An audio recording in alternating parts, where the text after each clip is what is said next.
म म प म प प नि प नि नि सा सा रे रे म सा रे नि सा म प नि सा रे सा नि प म नि प म ग रे सा। का एक मजहबी घराने से ताल्लुक़ था और नात खानी के कंपटीशन में गए, नात की जगह गाना सुनाया और इन्होंने जब गाना सुनाया तो ये उसमें सिलेक्ट हो गए। कॉलेज का ऑडिशन था और उन्होंने मुझे पूछा कि आप नात के अलावा कुछ नहीं कुछ सुना सकते हैं। मैंने कहा सर मुझे आता ही नहीं। मुझे कहते आप ऐसा करें कि आपके पास 2 दिन है, आप कुछ याद करके आएँ गाना। 2005 में जब आपने नात खानी स्टार्ट की थी और आपको गाने की ऑफ़र हो गई थी, तो क्या सोच के आपने वो ऑफ़र एक्सेप्ट की? बस फिर वो दोस्तों की भी कुछ इनकरेजमेंट थी, कुछ उनके हौसले अफ़ज़ाइयाँ ऐसी थी कि जिसकी वजह से मैं फिर मज़ीद आगे चलता ही गया। कि 5वीं क्लास में था तो मैं मस्जिद में जाता था नात पढ़ने, तो मैं माइक को पकड़ लेता था कि मैंने पढ़नी है बस।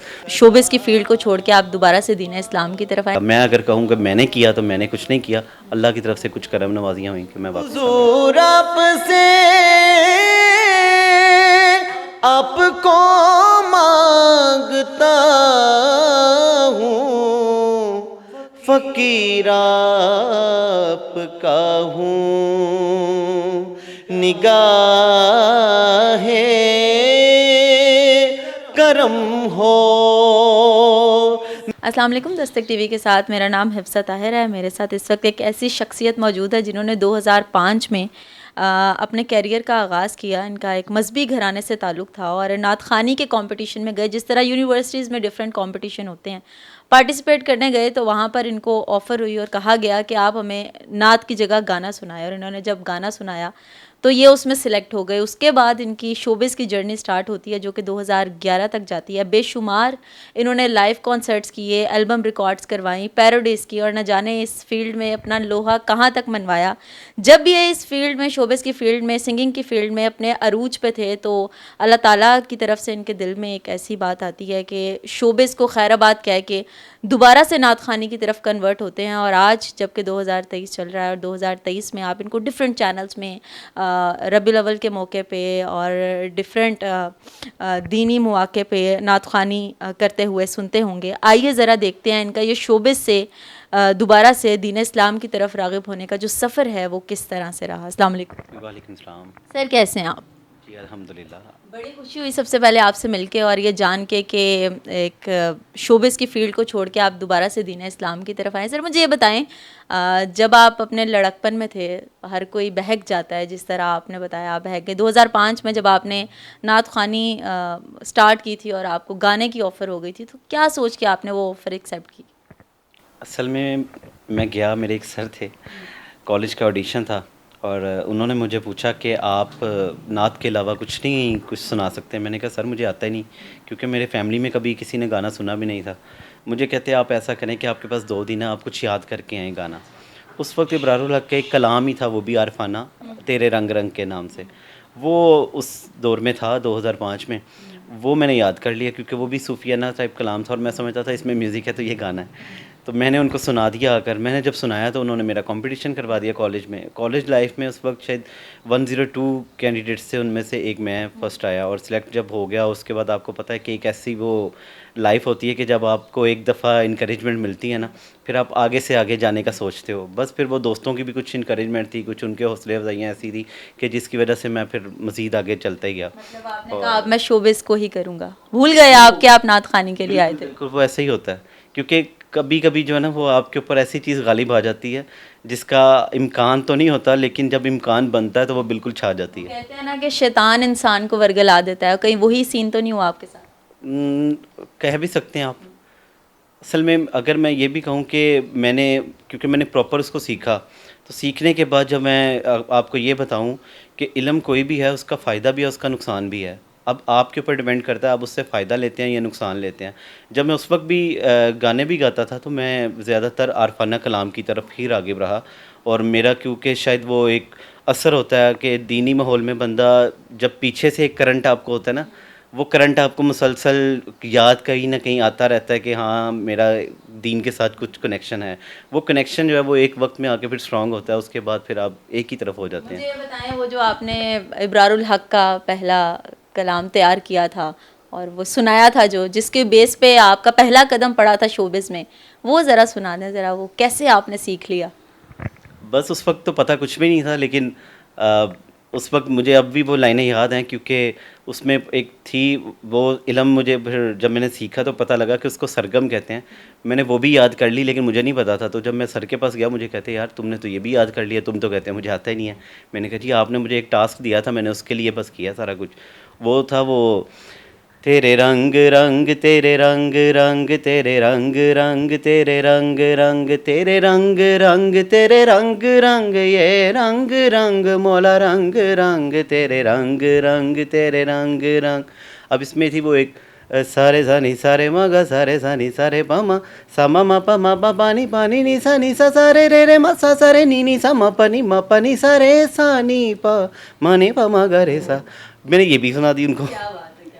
वो भी ऐसे लग रहा है परेशान। इब्रारुल हक का, मतलब हम आंखें बंद करें तो बिल्कुल उनके वैसे क्या, मतलब ये आपने सीखा है 2005 में? तो आप उस टाइम पे तो मेरा नहीं ख्याल कि इतनी अवेयरनेस थी इस चीज़ की। आपने सीखा या नेचुरली आपके अंदर ये हैं सुर?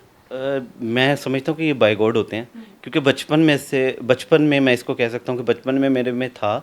और मैं याद है मुझे कि 5वीं क्लास में था, तो मैं मस्जिद में जाता था नात पढ़ने, तो मैं माइक को पकड़ लेता था कि मैंने पढ़नी है बस, जो मर्ज़ी हो जाए। हाँ, और उस वक्त मैं जो जहाँ जिस स्केल पे सुनता था मैं उसी स्केल पे पढ़ देता था, चाहे मैं उसमें चीखें मार रहा हूँ, लेकिन मैंने पढ़ देना है अपनी तरफ से। वो होता था वो, फिर मैं ये समझता हूँ कि ये बाय गॉड होता है, आपके अंदर है। तो सुर को बस ये होता है ज़रा पॉलिश करने की ज़रूरत होती है। जब मुझे वो टास्क मिला तो मैंने उसको सुना, सुन सुन के मुझे कोई अवेयरनेस नहीं थी कि ये क्या है, लेकिन मैंने बस उसको एक टास्क समझ के जो है ना वो कर लिया। और वो जब करके सर के सामने गया तो उन्होंने मुझे सिलेक्ट कर लिया, बस उधर से शुरू हुआ। और आपने सोचा नहीं कि मैं यहाँ पे क्या करने आया था और मैं आगे क्या करने जा रहा हूँ? बिल्कुल ऐसा ही है। कहाँ तक अरूज देखा आपने इस शोबिस का, इस सिंगिंग का? यहाँ हुआ था कि 2 चैनल्स से उस वक्त जो कि म्यूज़िक के हवाले से काम कर रहे थे, उनमें टॉप 10 में मेरा गाना चला गया। और जो नेशनल टेलीविज़न है उस पे मॉर्निंग शोज़ में मेरे इंटरव्यूज़ शुरू हो गए, और वो एक प्लेटफॉर्म मिल गया। लेकिन बस वो कुछ अल्लाह की तरफ से था कि बस उसके बाद काफ़ी ऑफ़र्स आई, लेकिन मैंने छोड़ दिया। और जैसे छोड़ा, वो मुझे मेरे दोस्तों ने कहा कि यार अभी टॉप 10 में थे और यहाँ से छोड़ के वापस एकदम से आना समझ नहीं आती। वो दिल लेकिन में कौन सी बात आई, वो कौन सा मौका था, हम ये थोड़ा सा जानना चाहेंगे। जब आप टॉप 10 में पहुंचे, एक बड़ा सफ़र होता है टॉप 10 तक पहुंचने का, इतने कैंडिडेट्स को पीछे छोड़ के आपकी मंजिल आपके बिल्कुल सामने थी और आपने अचानक से बैक स्टेप ले लिया। वो मोमेंट क्या था, आपके दिल में क्या आया उस टाइम? ये आज तक मैं भी नहीं समझता। मैं ये समझता हूँ बस कि वो करम नवाजियाँ होती हैं कहीं ना कहीं। वो मैं हर बार एक बात कहता हूँ कि वो चिंगारी एक दो दिल के कोने में होती है ना, वो भड़क जाती है बस।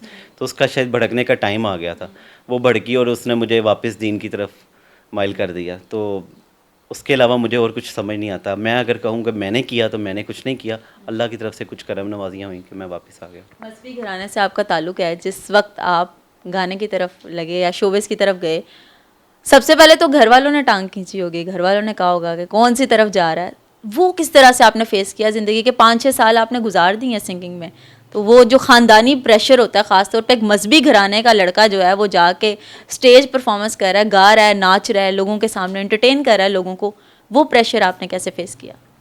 बस वो छुप छुप आके जो है मैंने फेस किया। उसमें ये था कि मैं कहता ये था कि मैं स्टडी के लिए जा रहा हूँ, जैसे स्टूडेंट लाइफ में करते हैं। और एकेडमी के नाम पे मैं जाता था और जाके कॉन्सर्ट्स कराता था। घर वालों ने कभी देखा नहीं आपका कोई गाना वगैरह, या घर में प्रैक्टिस करते हुए कभी पकड़े गए हो? नहीं, असल में वो म्यूज़िक का रुझान नहीं था ना, इसलिए पता नहीं चला। लेकिन पता उस वक्त चला जब वो इंटरव्यू के लिए वो उसमें प्रोग्राम में गया नेशनल टीवी के, तो वो मॉर्निंग शो था, मॉर्निंग शो में नज़र पड़ गई। वहाँ से मेरा भेद खुला। लेकिन वो बस वो भेद खुलना भी शायद इतना नहीं था, क्योंकि उस तरह का अगर ऐसा मैं समझता हूँ अगर खौफ हो भी ना, तो जब आपको नज़र आ रहा होता है ना कि आप मंजिल से अब थोड़ा सा दूर हैं, तो फिर आप सारे खौफ फेंक देते हैं, फिर आप चले जाते हैं। लेकिन वो एक खौफ वालिदैन के अलावा अल्लाह का भी होता है, वो फिर उसने गालिब भागना था, वो गालिब आया। सर, हमने अपने लाइफ में बड़े ऐसे लोग देखे हैं जो कि जिन्होंने अरूज देखा है शोबिस का। जुनैद जमशेद सर का मैं अगर नाम लूँ यहाँ पे, और भी बड़े लोग हैं, शोबिस की लड़कियाँ हैं बहुत सी जिनका मैं नाम नहीं लेना चाहूँगी यहाँ पे। वो अपनी ज़िंदगी का अरूज देखते हैं और उसके बाद एट द एंड अगर मैं बात करूँ तो दीन इस्लाम की तरफ राग़िब हो जाते हैं। ये थोड़ा सा मुझे कॉन्सेप्ट समझाएं। ये कॉन्सेप्ट नहीं है, ये एक बड़ी सीधी सीधी सी बात है कि अगर आप किसी भी माहौल से जुड़े रहेंगे ना, तो एक वक्त ज़रूर आएगा कि वो अपना रंग आपके ऊपर चढ़ा जाएगा वो माहौल। और दीन का माहौल जो है ना, वो इसलिए आपके ऊपर ज़्यादा गालिब आता है क्योंकि हमारा दीन यानी जब से हजूर पाक ने आके इसके बारे में बताया, अब देखिए उनकी वलादत से ही ये सिलसिला अमन का शुरू हो गया। तो वो जो अमन और सलामती वाला जो दीन है ना, उसके अंदर एक अपनी एक ऐसी ऐसी कशिश है कि वो आपको फिर खुद अपनी तरफ खींचता है। तो ये सिर्फ़ उस दीन की कशिश है, सिर्फ़ आपको ये कि किसी तरह आपको कनेक्ट रहना है, किसी ऐसे दोस्त के थ्रू, किसी अगर आपकी फैमिली है तो फैमिली के थ्रू, यानी दीन से थोड़ा-थोड़ा बेशक जुड़े रहें, लेकिन जुड़े ज़रूर रहें। फिर एक वक्त आएगा कि आपके ऊपर दीन का रंग जो है वो चढ़ जाएगा। ज़िंदगी में क्या चेंजेस आए हैं आपकी, जो पहली लाइफ अगर हम देखें, जो माजी देखें, और अब जो आपका हाल है और जो आने वाला मुस्तकबिल है, अब दीन इस्लाम की तरफ जो आप राग़िब हो गए हैं कम्प्लीटली, तो ज़िंदगी में कितना चेंज देख रहे हैं आप? अच्छा, बड़ा जो चेंज है, क्योंकि मुझे लगता है कि ये वाक़ई बहुत बड़ा चेंज है जिसमें इंसान अपने लिए तो ख़ैर बहुत से ऐसे स्टेप ले लेता है कि जो उसके लिए ज़रूरी नहीं है, लेकिन दूसरों के लिए भी वो अज़ियत वाले होते हैं। उनमें एक सबसे बड़ा स्टेप है वो है फ़ज़ूल ख़र्ची। तो मुझे लगता था कि शोबिज़ में रह के ना आपको फ़ज़ूल ख़र्ची की बहुत आदत पड़ जाती है। आदत इस सेंस में कि आपको लगता है कि अब मुझे जो है ना वो फ़लानी जगह पे इस बंदे ने देखना है, या मुझे टीवी पे जब जाऊँगा तो इतने लोगों ने देखना है, तो मैं ये करूँगा तो लोग समझेंगे कि अच्छा हाँ यार ये ऐसे करता है तो ऐसे भी करना चाहिए। यानी आप, अगर मैं मुख्तसर बोलूँ, तो आप ब्रांडेड हो जाते हो, और जब आप दीन में आते हो तो आप ब्रांडेड नहीं रहते, आप सिंपल हो जाते हो। तो सिंपल में जो है ना वो आपके ऊपर डिपेंड करता है। इसमें ये नहीं है कि मैं अगर आपको कहूँ कि आपको अल्लाह पाक ने अता किया तो वो नज़र ना आए। ये हुज़ूर पाक की हदीस भी है कि अगर अल्लाह ने आपको दिया है तो आपकी वज़ाक़ता से वो नज़र आना चाहिए। लेकिन अगर आप उसमें फ़ज़ूल ख़र्चियों में पड़ जाएँ तो वो गलत बात है। तो मैंने शोबिज़ में ये देखा था कि फ़ज़ूल ख़र्चियाँ बहुत ज़्यादा थीं, यहाँ आके फ़ज़ूल ख़र्चियाँ ख़त्म हो गईं। क्या बात है, क्या बात है, किफ़ायत शायर हो गए आप, क्या बात है, ज़बरदस्त हो गया। सर ये बताएं, ये तो आपका शौक़ है नात ख़वानी, और वो भी शौक़ था आपका जो आपने किया पहले, अब आप करंटली क्या कर रहे हैं? बिज़नेसमैन हैं आप, क्या कर रहे हैं? कोई काम वगैरह करते हैं या बस नात ख़वानी ही करते हैं? नहीं, मैं बिज़नेस करता हूँ, बेसिकली प्रोफ़ेशनली मैं बिज़नेसमैन हूँ।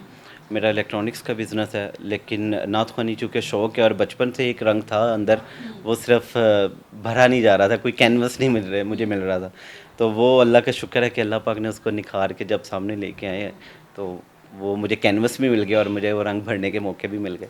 क्या बात है, एक मुतमईन ज़िंदगी अब आप गुज़ार रहे हैं। अल्हम्दुलिल्लाह। वो वाले जो दोस्त यार थे वो आज भी मिलते हैं, ऐसे ही बैठते हैं, क्या कहते हैं वो अब आपको इस तरह देख के? बहुत कम है जो मिलते हैं, लेकिन अगर मिलते हैं तो पुरानी यादें ताज़ा करते हैं। और कुछ बीच में कहते हैं मुझे कि भाई तू उधर रहता, तू ऐसे करता, तू ऐसे करता। लेकिन कुछ नहीं, उनको मैं कुछ नहीं कह सकता फिर।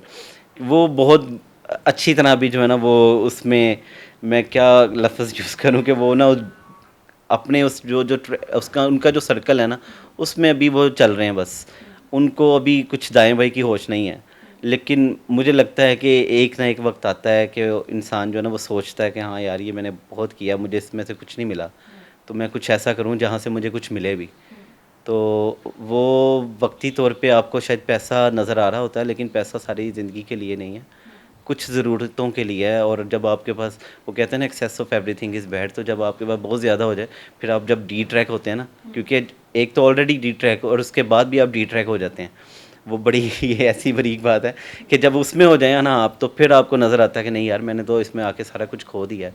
मैं ये नहीं कहता कि आप शोबिज़ में किसी भी चीज़ में भी, कि अगर आपने हर चीज़ की अगर एक ज़्यादती कर दी है तो फिर आप उसमें बिल्कुल गर्क हो जाएंगे। शोबिज़ में रहते हुए कोई ऐसी कीमती चीज़ जो आपने खोई हो?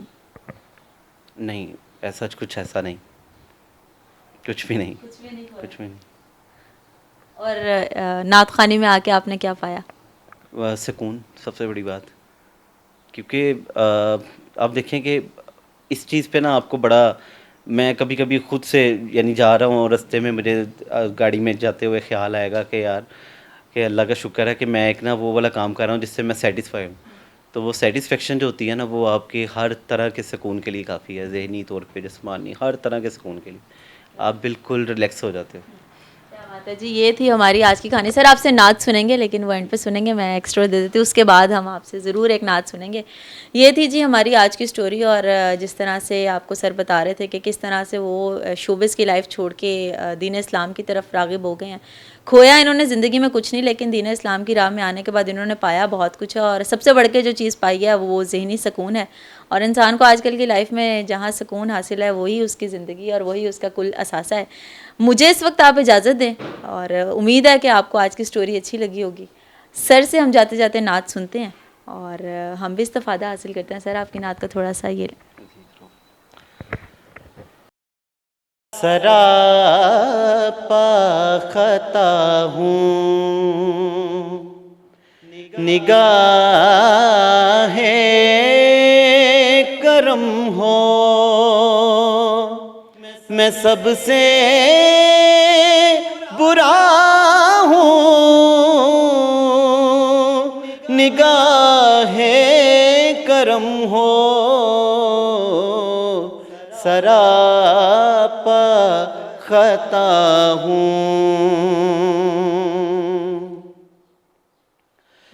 मेरी दास्तां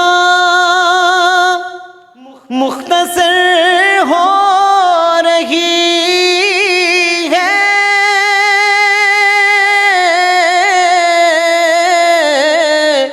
मेरी दास्तां मुख्तसर हो रही है, मैं बुझता दिया हूँ, निगाहे करम हो, मैं सबसे बुरा हूँ, निगाहे करम हो, सरापा खता हूँ। हुजूर आपसे आपको मांगता हूँ,